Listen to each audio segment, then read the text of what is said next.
सुप्रभात प्रिय छात्रों।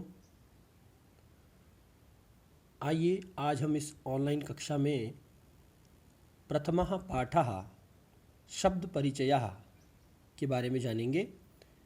तो आइए शुरू करते हैं। देखिए, जैसा कि हमने कक्षा के अंतर्गत पढ़ा था कि संस्कृत में 3 लिंग होते हैं, पुल्लिंग, स्त्रीलिंग और नपुंसकलिंग। और इसी प्रकार से 3 वचन होते हैं, एक वचन, द्विवचन और बहुवचन। तो आइए आज हम इस सर्वनाम को पढ़ते हैं। ये जो सर्वनाम है यह एतत् सर्वनाम जो हमें सबसे पहले दिखाई दे रहा है, यह है एतत् सर्वनाम। तो एतत् सर्वनाम के प्रथमा एक वचन में किस प्रकार से हम उसका प्रयोग करेंगे, तो आइए हम पढ़ते हैं। जैसे यहाँ लिखा हुआ है एषः कः। एषः का अर्थ होता है यह। एषः एतत् सर्वनाम का एक वचन का रूप है। इसमें एतत् सर्वनाम का प्रयोग समीपस्थ, जो हमारे सन्निकट हो, यानी जिसको हम स्पर्श कर सकते हैं, छू सकते हैं, ऐसी कोई वस्तु पुल्लिंग में, तो उनके लिए हम एतत् सर्वनाम का प्रयोग करते हैं। जैसे यहाँ आप देख रहे हैं कि जो सर्वनाम शब्द लिखे हुए हैं वह इस गिलास के बिल्कुल समीप में लिखे हुए हैं। तो ऐसा का मतलब होता है यह, कहा माने क्या है। तो देखिए, जैसे एषः कः, एषः कः यानी यह क्या है। उसका उत्तर दे रहे हैं एषः चषकः। चषकः का मतलब होता है गिलास। चषकः माने गिलास। किम एषः बृहत्। किम एषः बृहत्। किम माने क्या, एषः माने यह, बृहत् माने बड़ा। क्या यह बड़ा है। उसके उत्तर में लिखा है न, यानी नहीं। एषः यह लघुः। लघु माने छोटा है। न एषः लघुः, नहीं यह तो छोटा है।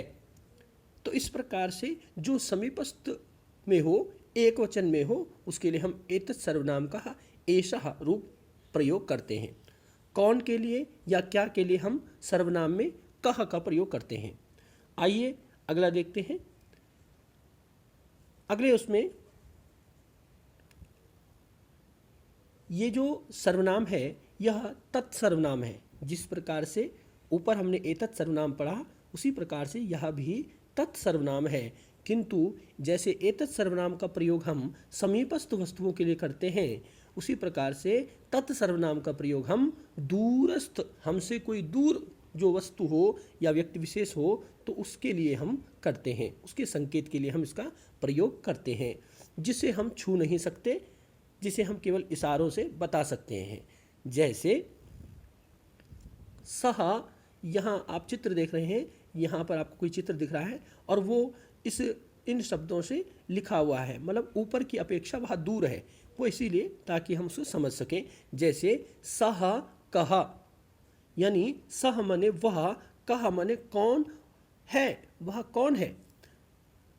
सह शौचिकः, वह दर्जी है। सह शौचिका, शौचिका माने दर्जी। शौचिकः किम करोति। शौचिका किम करोति। शौचिकः माने दर्जी, किम माने क्या, करोति माने करता है। शौचिक दर्जी क्या करता है। किम सह खेलति। किम माने क्या, सह माने वह, खेलति माने खेल रहा है या खेलता है। क्या वह खेलता है। न सह वस्त्रम सीव्यति। न माने नहीं, सह माने वह, वस्त्रम माने कपड़ों को, सीव्यति माने सिल रहा है या सिलता है। नहीं वह वस्त्रों को सीलता है, वह खेलता नहीं है, वह क्या करता है, वस्त्रों को सीलता है। तो इस प्रकार से हम दूरस्थ वस्तु के लिए या दूरस्थ पुल्लिंग सर्वनाम के लिए, पुल्लिंग के लिए हम तत्सर्वनाम का प्रयोग हम करते हैं। आगे हम चलते हैं। फिर एतत् सर्वनाम है। जैसे हमने एतत् सर्वनाम समीपस्थ के लिए पढ़ा था, ये हमने एक वचन में पढ़ा था। जैसे कि हम जानते हैं संस्कृत में एक वचन, द्विवचन और बहुवचन होता है। ठीक उसी प्रकार से यहाँ पर अब हम द्विवचन का प्रयोग पढ़ेंगे। एतत् सर्वनाम का द्विवचन, तो जैसे एतौ कौ। एतौ मने ये दो, कौ मने कौन है। एतौ मने ये दो, कौ मने कौन है। ये दो कौन है। एतौ शुनकौ स्तः। यहाँ स्तः शब्द का मतलब है। तो एतौ मन ये दोनों, शुनकौ मने कुत्ते, स्तः मने हैं, ये दो कुत्ते हैं। किम एतौ गर्जतः। किम मने क्या, एतौ मने ये दोनों, गर्जतः मने गर्जना करते हैं। क्या ये दोनों गर्जते हैं। न नहीं, एतौ उच्चैः बुक्कतः। एतौ मने ये दोनों, उच्चैः मने जोर से, बुक्कतः मने भौंकते हैं। नहीं, ये दोनों जोर से भौंकते हैं। गर्जना तो शेर करता है, जैसे चिंघाड़ता हाथी है, गर्जना शेर करता है। मिमियाना बिल्ली का स्वभाव है। उसी प्रकार से कुत्तों का भौंकना स्वभाव है।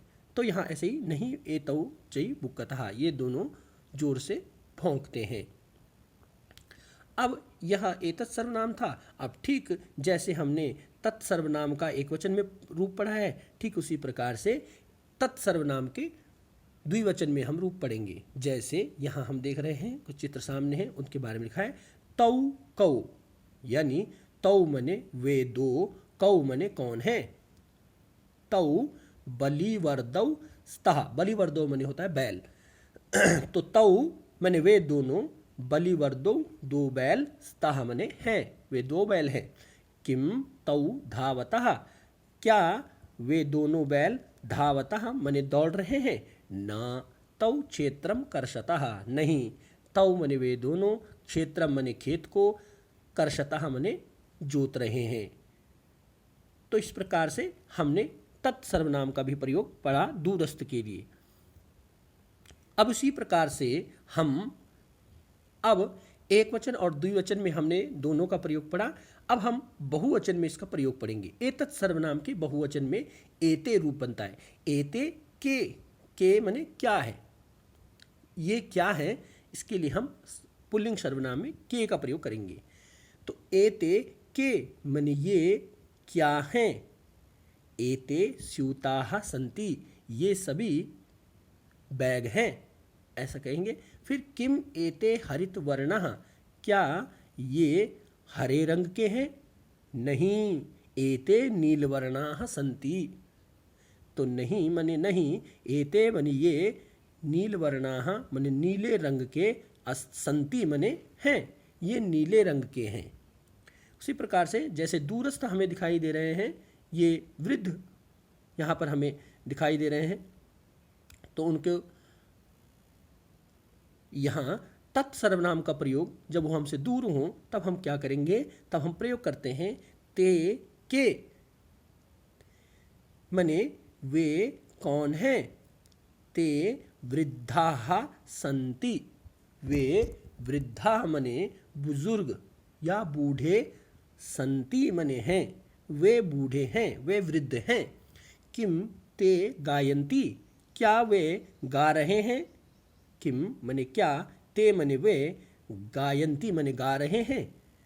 नहीं, ते हसन्ति, नहीं मने नहीं, ते मने वे सब तो, हसन्ति हंस रहे हैं, नहीं वे सब हंस रहे हैं।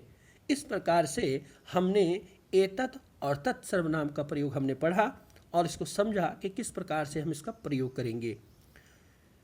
तो प्रिय छात्रों, इनका अभ्यास करें, इन्हें समझें और जितने भी शब्दार्थ इसमें दिए हुए हैं, इन शब्दार्थों को आप अपनी जो कॉपी है उस कॉपी पर आप इनको लिखें। धन्यवाद।